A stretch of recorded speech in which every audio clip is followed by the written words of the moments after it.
As a Gujarati Kathiawadi ચાય મેં જોઈ છે. બીજા કેટલા પ્રકારની ચાય બની શકે છે આજે હું તમને બતાવીશ. પહેલી ચાય છે મસાલા ચાય.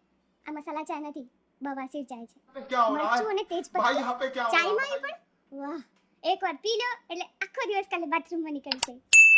પણ મમ્મી પપ્પા સવારના ફ્રૂટ ખાવા તો કહેતા હતા, લેકિન ના, ડાયરેક્ટ ફ્રૂટ તો ન ભાવે, તો આપણે ચાય સાથે ખા. કેવી રીતે? તો ચાયમાં આપણે ફ્રૂટ નાખશું એટલે ફ્રૂટ વાળી ચાય. ભેંડીને અક્કલ અક્કડ ના છોડશું. ફ્રૂટ અલગ ખાઓ, ચાય અલગ પીઓ. પહેલા ફ્રૂટ ખાઈ લો, પછી ચાય પી લો. બંનેને એક કરવાની શું જરૂર? बड़ा हरामी हो बेटा। लेकिन ये साला कर क्या रहा है यहाँ पे? ફળ ચાય છે, પ્રોટીન વાળી ચાય. ક્યારે પીધી છે?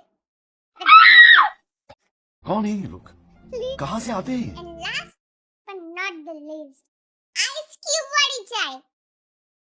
પહેલા ચાયમાં ice cube નાખ્યું. કેમ? એના કરતા સાદું પાણી નાખી દે. કઈ પણ મતલબ શું બનાવે છે લોકો? શું મતલબ ચાયની નહીં કરો મારો.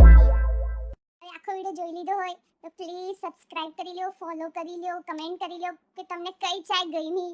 रोम रोम भाई।